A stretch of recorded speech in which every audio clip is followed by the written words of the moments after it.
we were going to talk about a couple of guys that are falling, and they just shouldn't be. And one of them is the edge rusher out of Oregon, Kevon Thibodeaux. The, I don't know what's going on with Thibodeaux. I watch Thibodeaux, and he's got elite traits. And people cite his lack of production.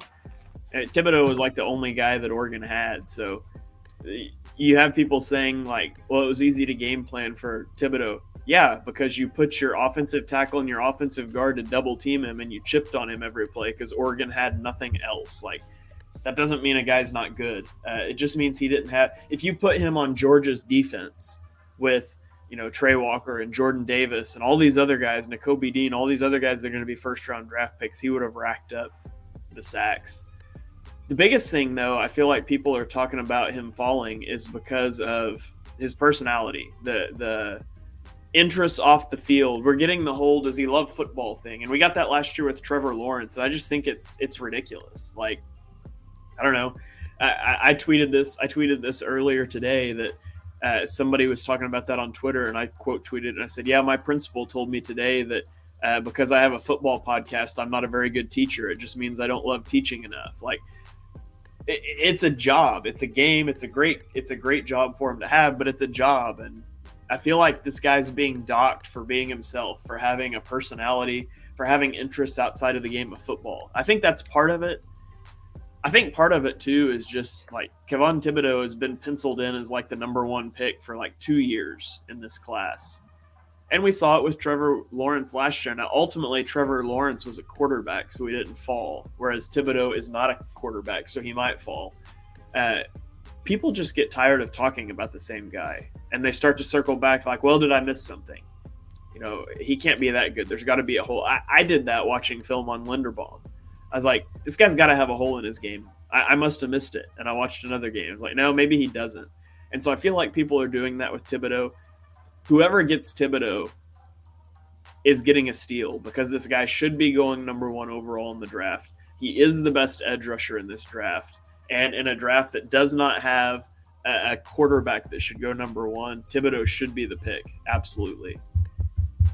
Yeah, I have another. I could talk about Kyle Hamilton because there's some buzz that he's falling, but it doesn't seem to be as universal as the buzz that Thibodeaux or the next guy that I'm going to talk about are falling. But if Kyle Hamilton falls past 5, that's a mistake, and I feel the exact same way that Shane does about Kayvon Thibodeaux, and echo all the sentiments about the off-the-field stuff and the on-the-field stuff. Thibodeaux and Hamilton, to me, are the two best prospects in this class, and it's not particularly close. So actually, I shouldn't say it. I think Sauce is right there. I really do think that Hamilton, Thibodeaux, and Sauce are very much in a tier alone as the tier 1 of this class to me, even above guys like Evan Neal and above guys like Aiden Hutchinson. So those are two guys that I think should not fall. And another guy who I actually have number 5 overall, and it seems like he's now falling to the 20s and maybe even the 30s, is George Karlaftis, a defensive end from Purdue, who it seemed like at the beginning of this process, at the end of the season, he was a lock for a top 10 pick. It seemed like, the Eagles, we don't even really have to worry about him because he's going to be gone. He went in every mock he ever did in the top 14. And in the last couple months, I don't know what happened because there hasn't been any games that have been played, but he's fallen from top 10 to maybe even not going in the first round. So you ask, he must have graded poorly, right? No, he didn't. He graded phenomenally. His RAS was of course I just had it right here and I lost it. It was a 9.19. George Karlaftis is an absolute freak in terms of his strength and in terms of his burst. He had a 38 vertical, which is one of the best verticals that was tested at the combine among defensive linemen. George Karlaftis, there's a buzz on him that he doesn't have the upside that some of these other defensive linemen have, like a Trayvon Walker or like a Devontae Wyatt. And I just, why? Why does he not have that upside? Because he went to Purdue? I don't know what that is. And, I'm not going to make it a white guy thing because I don't think that's what it is.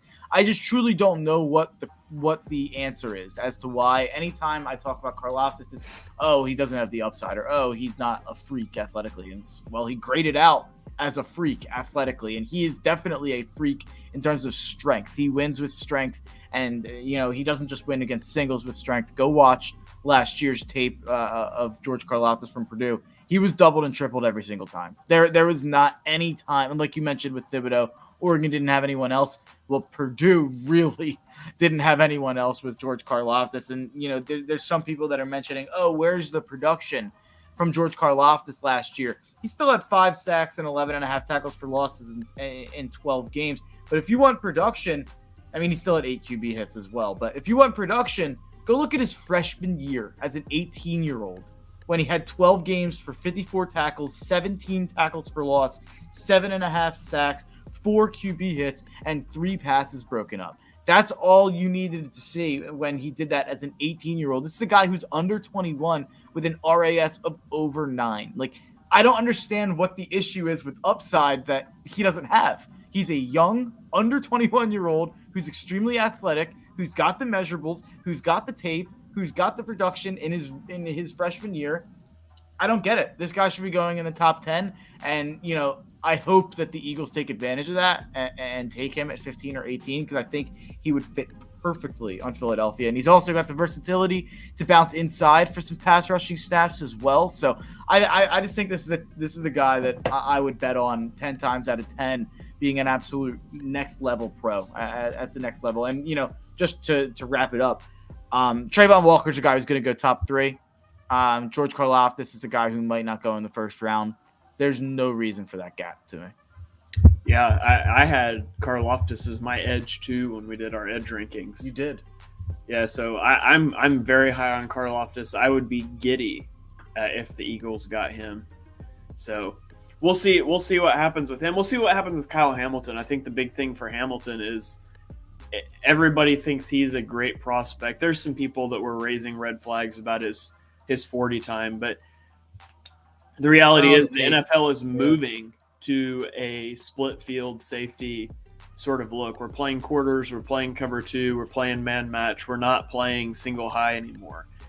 And so why does it doesn't matter if he runs a 4.6 if you're not asking him to play, center field as a free safety. But the guy can do everything. You can put him in the slot and he will body slot receivers. He can man up tight ends. He's a force in the running game. He can do it. Putting that guy on any team would revolutionize their defense from the first day that he steps on the field.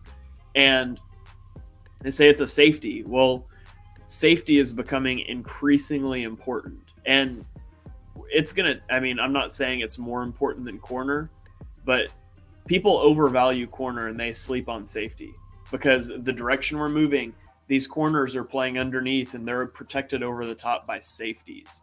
And you need these guys. Know that the only 3 positions that have seen their pay scale rise quicker than safety over the last 10 years is quarterback, offensive tackle, and edge rushers. So safety, NFL teams are valuing it more and more, and it may take a while for drafting to catch up to the trend, but I have no qualms about taking Kyle Hamilton in the top 5. If I was the Jaguars at number 1, if I'm not taking an offensive tackle, I would seriously consider it. Totally agree. I'm at the point where earlier on in the offseason, I was saying, well, Kyle Hamilton's the best prospect, but I'm going to rank Thibodeau 1 because he's an edge rusher. I'm at the point where I'm putting that aside and I'm looking at Kyle Hamilton as just a football player, and he's the best football player in the draft. So if I had the first pick in the draft, I would take him. There's not that quarterback there. There's not that offensive lineman there that makes you say, you know what, I can't take a safety. I have to take this for positional value. I would take Kyle Hamilton, and I wouldn't think twice about it. Yeah, I said on the safety podcast, he's the best defensive prospect I've ever evaluated.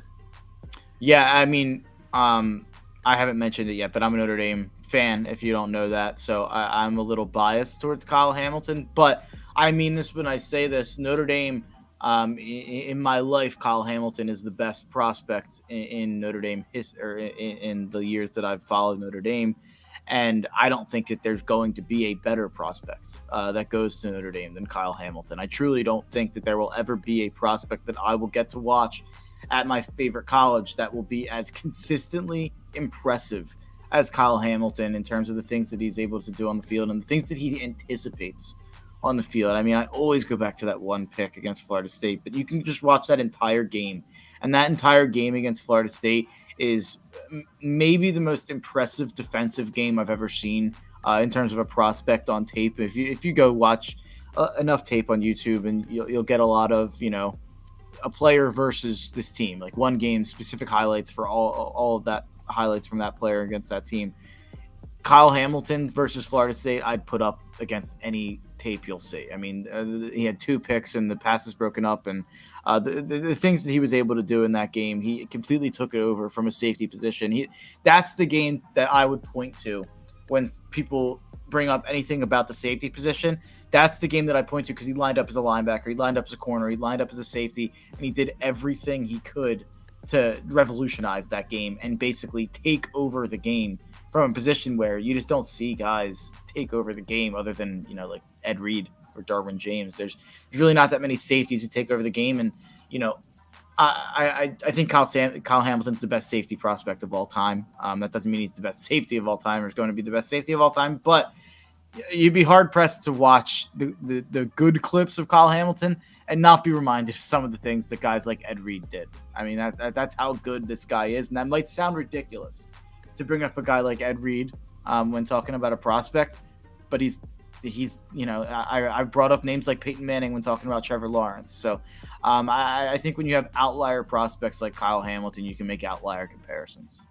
Yeah, for sure. We've got a comment here from Running Back Nightmare that says hello, and then a lot of Cole Strange love. Got Cole Strange in the third. Yeah, are these Cole Strange burner accounts? No. Yeah, a lot of Cole Strange love. I've seen Rufus in the chat before. I haven't seen. I've seen RB Nightmare's name before. Okay. Yeah. Well, I'm on the hunt here. I think we've got a Cole Strange burner account, so we'll see. We'll see if he goes on day 3. Yeah.